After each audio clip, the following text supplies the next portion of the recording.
जय हिंद विद्यार्थियों। कल हमने थोड़ा सा एक वीडियो में चर्चा की थी कि कल की जनसंख्या के बारे में पढ़ा था, कौन से राज्य में अधिक जनसंख्या है और कौन से राज्य में कम जनसंख्या है।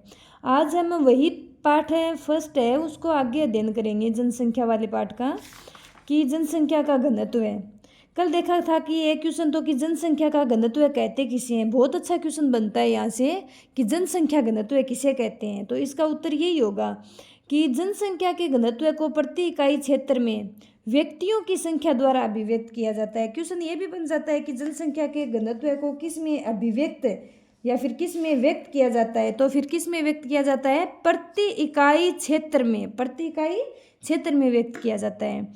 फिर आगे क्वेश्चन बनता है कि भारत का जनसंख्या घनत्व कितना है। तो भारत का जनसंख्या घनत्व है 382 व्यक्ति प्रति वर्ग किलोमीटर, 2011 की जनगणना के अनुसार है। और 1951 में जनसंख्या घनत्व कितना था? 117। तो यहाँ से एक क्वेश्चन ये बनता है कि भाई 2011 में 1951 की तुलना में जनसंख्या घनत्व घटा है या बढ़ा है? तो क्या होगा बेटा?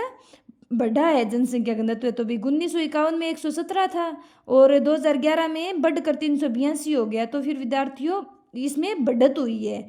फिर आगे देखो, आगे एक क्वेश्चन बनता है भाई यहाँ से कि भारत में जनसंख्या घनत्व की स्थानिक भिन्नता को स्पष्ट करो। तो यहीं से कि देश में जनसंख्या घनत्वों की स्थानिक भिन्नता का आभास कराते हैं। तो आजकल ये इस टाइप के एग्जामिनर क्वेश्चन पूछते हैं भाई, सेम टू सेम ये लाइन दे देंगे कि देश में जनसंख्या घनत्व की स्थानिक भिन्नता को स्पष्ट करें। भी इस कथन को स्पष्ट करें इस प्रकार से। तो भी स्थानिक भिन्नता, राज्यों में अलग अलग जनसंख्या पाई जाती है तो उसी को स्थानिक, स्थान के अनुसार भिन्नता होती है, उसी को स्थानिक भिन्नता कहा जाता है।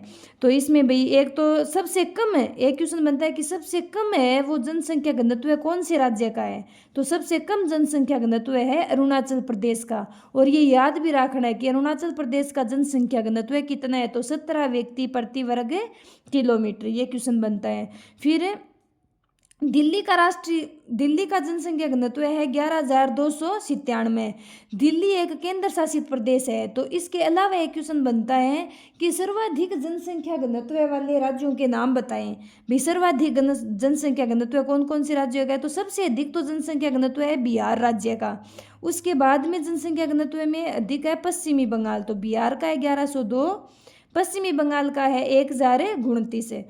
फिर है उत्तर प्रदेश है। तो ये तीन ऐसे क्वेश्चन भी बनता है कि 3 सर्वाधिक या फिर 2 सर्वाधिक जनसंख्या घनत्व है। जनसंख्या वृद्धि और जनसंख्या घनत्व में थोड़ा सा अंतर देखना। भी जनसंख्या घनत्व पूछे सर्वाधिक है तो क्या आएगा? बिहार और पश्चिमी बंगाल। और सर्वाधिक जनसंख्या वाले पूछे तो फिर सबसे सर्वाधिक जनसंख्या होती है आपकी उत्तर प्रदेश में। ठीक है, ये क्वेश्चन हो गया। फिर आगे देखो इसमें क्या क्या अच्छे क्वेश्चन बनते हैं। फिर एक क्वेश्चन देखो यहाँ से बनता है आपका कि जनसंख्या वृद्धि के 2 घटकों के नाम बताओ। भी जनसंख्या वृद्धि के 2 घटक या फिर जनसंख्या वृद्धि के कौन कौन से घटक होते हैं। तो एक घटक होता है आपका प्राकृतिक और दूसरा घटक होता है अभिप्रेरित घटक है। तो प्राकृतिक वृद्धि का विश्लेषण है वो अशोधित जन्म और मृत्यु दरों से निर्धारित किया जाता है। और अभिप्रेरित घटकों को किसी दिए गए क्षेत्र में लोगों के अंतर्वर्ती और बहिर्वर्ती संचलन की प्रबलता द्वारा स्पष्ट किया जाता है। क्वेश्चन यही बनेगा कि जनसंख्या वृद्धि के कौन कौन से घटक होते हैं स्पष्ट करो, या फिर नाम पूछ लेंगे घटकों के नाम। तो इस छोटा और बड़े दोनों क्वेश्चन यहाँ से याद करने हैं। फिर एक क्वेश्चन यहाँ से देखो कि भारत की जनसंख्या की वार्षिक वृद्धि दर कितनी है। तो भारत की जनसंख्या की वार्षिक वृद्धि दर है आपकी 1.64% है। भाई ये भी यहाँ से याद रखना है। फिर एक क्वेश्चन पिछले सालों में पूछा गया है कि जनसंख्या के 2 गुना होने से क्या आशय है। भाई जनसंख्या के 2 गुना होने से क्या आशय होगा कि जनसंख्या के 2 गुना होने का समय वर्तमान वार्षिक दर पर है। किसी भी जनसंख्या के 2 गुना होने में लगने वाला समय है। कि इसका समझो क्या है कि जनसंख्या के 2 गुना होने में जो समय लगता है वो वर्तमान की वार्षिक दर होती है। तो उस पर किसी भी जनसंख्या के 2 गुना होने में लगने वाला जो समय होता है उसी को जनसंख्या का 2 गुना होना कहलाता है। ठीक है, फिर आगे क्वेश्चन बनता है कि हमारे जनसंख्या वृद्धि की कौन कौन सी प्रावस्था होती है। हमारी किताब में 4 प्रावस्था दी गई है आगे जनसंख्या वृद्धि की। तो यहाँ पे बहुत अच्छे अच्छे क्वेश्चन, एक तो बड़ा क्वेश्चन पूछता है कि विचारों प्रावस्थाओं में कौन कौन से दशक होते हैं।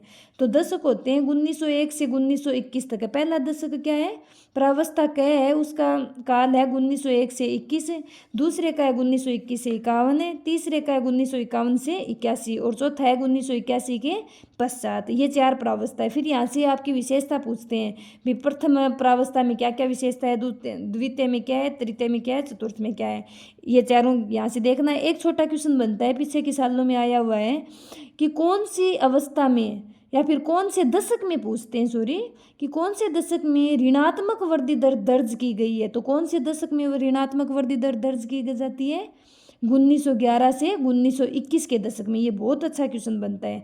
फिर इनकी विशेषता होती है भी, सबसे पहली प्रावस्था में ऊंची तो जन्म दर होती है और ऊंची मृत्यु दर होती है। यहाँ पर जनसंख्या वृद्धि है वो स्थिर बनी रहती है। इसमें उच्च जन्म दर होती है लेकिन घटती हुई मृत्यु दर के साथ दूसरी प्रावस्था आती है, मृत्यु दर घटने लगती है इसमें। फिर तीसरी प्रावस्था में अच्छी अच्छी विशेषता है भी, औसत वार्षिक वृद्धि दर 2.2% रहती है यहाँ पे, इस टाइप याद करना है। फिर चौथी जो प्रावस्था है इसमें लोग शिक्षित होते हैं, तो इसमें घटती जन्म दर होती है और घटती मृत्यु दर होती है। और यहाँ पे अच्छी विशेषता ये है कि विवाह के समय औसत आयु में वृद्धि, जीवन की गुणवत्ता, विशेष रूप से स्त्री शिक्षा में सुधार के साथ ये वार्षिक चौथी अवस्था आती है। ठीक है, फिर आगे क्वेश्चन बनता है आपका जनसंख्या वृद्धि में क्षेत्रीय विभिन्नता। तो निम्न वृद्धि दर वाले कौन कौन से राज्य हैं। क्वेश्चन क्या बनेगा यहाँ पर कि निम्न वृद्धि दर वाले कौन कौन से, कि भारत में निम्न जनसंख्या वृद्धि दर के राज्यों के नाम बताओ। तो ये आपके राज्य हैं केरल, कर्नाटक, तमिलनाडु, आंध्र प्रदेश, ओडिशा। ये आपके भाई निम्न वृद्धि दर वाले राज्य हो जाएंगे। केरल में सबसे निम्नतम वृद्धि दर्ज की गई है अकेले केरल में। तो ये छोटा क्वेश्चन यहाँ से बन जाता है, ये भी याद रखना है आपको। फिर एक देखो लास्ट में क्वेश्चन है आपके, पहले तो 4 राज्य दिए गए थे, यहाँ से बहुत अच्छा क्वेश्चन बनता है कि 6 सर्वाधिक जनसंख्या वाले राज्यों के नाम बताओ भी। 6 सर्वाधिक जनसंख्या वाले राज्यों के क्रमशः नाम दिए गए हैं। सर्वाधिक, सबसे अधिक यूपी, फिर महाराष्ट्र, बिहार, पश्चिमी बंगाल, आंध्र प्रदेश और मध्य प्रदेश। ये आपके भी 6 क्रमशः राज्य हैं, अधिक से कम की ओर है। फिर यहाँ से एक अच्छा क्वेश्चन ये बन रहा है कि किशोरों का संबंध समाज के समक्ष से अनेक चुनौतियां क्या है भी। किशोरों के संबंध में है ना हमारे समाज में अनेक चुनौतियां क्यों आ रही है। छोटे बच्चे होते हैं भी, 20 साल 10 साल से 19 साल के जो बच्चे होते हैं, इसके बारे में एक क्वेश्चन बनता है।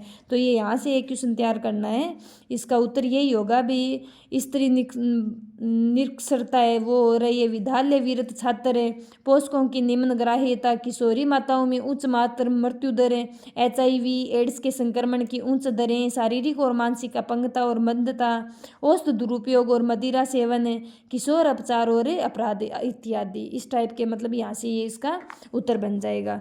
फिर आपके 2 बहुत अच्छे क्वेश्चन यहाँ से पुट होंगे कि राष्ट्रीय युवा नीति है वो कौन से वर्ष में घोषित की गई। तो राष्ट्रीय युवा नीति आपकी फरवरी 2014 में घोषित की गई है। और कौशल विकास और उद्यमिता नीति है, ये आपकी कब घोषित की गई, भारत सरकार द्वारा 2015 में। राष्ट्रीय युवा नीति में युवाओं के बारे में क्वेश्चन बनता है, राष्ट्रीय युवा नीति के प्रमुख उद्देश्य क्या हैं।